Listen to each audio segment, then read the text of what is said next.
اتوار کی صبح جب میں صحن میں نکلا تو موسم انتہائی خوشگوار اور آسمان پہ بادل منڈلا رہے تھے۔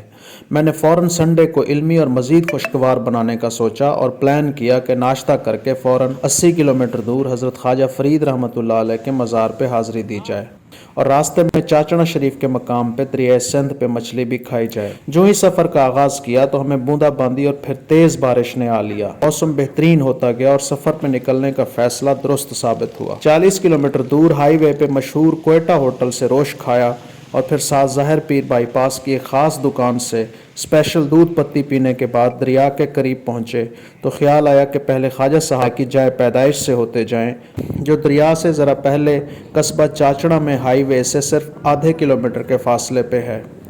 جو ہی ہم ہائی وے سے نیچے اترے تو ہمیں پرانے ریلوے اسٹیشن اور ریلوے ٹریک کا سامان پڑا نظر آیا جو ریاست بہاولپور کے نواب صادق سوم نے حضرت خواجہ غلام فرید رحمۃ اللہ علیہ کے لیے خانپور سے چاچڑا شریف تک بنوایا تھا۔ تو میں اس وقت قصبہ چاچڑا شریف میں موجود ہوں، جو کہ حضرت خواجہ غلام فرید رحمۃ اللہ علیہ کی جائے پیدائش بھی ہے۔ دریا کے اس پار ان کی پیدائش ہے اور دریا کے اس پار جو ہے وہ مدفن ہے۔ بہاولپور کے جو نواب سوم تھے انہوں نے حضرت خواجہ غلام فرید رحمۃ اللہ علیہ کی محبت میں خانپور سے چاچڑا شریف تک تقریباً کوئی 30 کلومیٹر کا فاصلہ ہے، یہاں تک ریلوے لائن بچھا دی تھی۔ وہ بدحالی کا شکار ہے اور اس کے جو پارٹس ہیں وہ بھی لوگ لے گئے ہیں، کچھ پارٹس جو ہیں وہ یہاں پہ پڑے ہیں۔ نواب تھے بہاولپور کے، وہ بڑی عقیدت رکھتے تھے خواجہ فرید رحمۃ اللہ علیہ سے، اور اس کے علاوہ دوسری ریلوے لائن جو ہے وہ انہوں نے احمد پور شرقیہ سے اچ شریف تک بھی بچھائی، وہ اچ شریف والے بزرگوں کے لیے، اور نواب صاحب کے کہنے پہ بچھائی انہوں نے۔ لیکن یہ جو اثاثہ تھا خانپور سے چاچڑا شریف تک جو ریلوے لائن تھی، یہ ایک بہت بڑا اثاثہ تھا جو کہ ضائع ہو گیا ہے۔ ہزاروں من لوہا چوروں کو دعوت دے رہا تھا۔ خراب روڈ اور تنگ گلیوں سے گزرتے ہوئے ہم خواجہ صاحب کی جائے پیدائش پہنچے۔ عمارت خستہ حال اور سامنے کوڑے کے انبار لگے تھے۔ پنجاب کے اتنے بڑے صوفی بزرگ کا گھر اور مدرسہ زبوں حالی کا شکار تھا۔ بلڈنگ میں داخل ہوئے تو روحانیت کا ایک عجیب احساس پیدا ہوا، عجیب سکون اور خاموشی تھی۔ ایسے محسوس ہوا کہ ہم 200 سال پیچھے چلے گئے ہیں اور حضرت خواجہ غلام فرید رحمۃ اللہ علیہ کے پاس حاضری دینے آئے بیٹھے ہیں۔ بلڈنگ کا اندرونی سامان اور دروازے غائب تھے اور سنسان بلڈنگ اور اس کے کلاسیکل ڈیزائن سے تیار کردہ وسیع ہال برباد ہوئے پڑے تھے، جہاں کبھی خواجہ فرید رحمۃ اللہ علیہ اپنے طلبہ اور مریدین کو اسلام کی تبلیغ کیا کرتے تھے۔ بیرونی دیواروں کے اوپر سرائکی اور فارسی میں اشعار لکھے ہوئے تھے جو سنسان علمی درسگاہ کو پھر سے آباد کرنے کے لیے پکار رہے تھے۔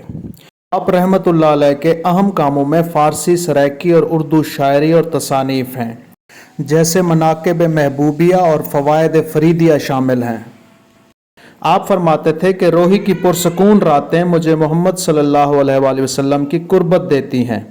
عشق الہی اور عشق مصطفیٰ آپ کی تصنیفات میں کوٹ کوٹ کے بھرا ہوا ہے۔ آپ سیاسی طور پہ بھی کچھ شغف رکھتے تھے اور برطانوی سامراجیت کے خلاف مریدین کو تبلیغ کرتے رہے، جس کا ذکر آپ کے خطوط سے بھی ملتا ہے جو آپ نے بہاولپور اسٹیٹ کے نواب سر صادق خان عباسی کو لکھے تھے۔ بھرے ہوئے دل کے ساتھ ہم واپس روانہ ہوئے اور ساتھ ہی دریائے سندھ کے بے نظیر پل پہ پہنچے جو چند سال قبل سابق وزیر اعظم یوسف رضا گیلانی نے بنوایا تھا، جو جنوبی پنجاب کی عوام پہ عظیم احسان ہے۔ چونکہ اس پل کی وجہ سے ضلع راجن پور جو کہ پنجاب سے کٹا ہوا تھا وہ جڑ گیا اور 150 کلومیٹر کا فاصلہ 30 کلومیٹر تک آ پہنچا۔ راجن پور کی ترقی کا سفر بھی شروع ہوا اور کچے کے ڈاکوں کی طاقت بھی کمزور ہوئی۔ تو میں اس وقت بے نظیر پل کے نیچے کھڑا ہوں، ایک جو کہ اچھی خاصی لاگت سے بنا ہے۔ یہ ایک بہت بڑا پروجیکٹ تھا یوسف رضا گیلانی صاحب کا پیپل پارٹی کے دور میں۔ میں سمجھتا ہوں کہ یہ ان کی کاوش ہے اس قوم کے لیے۔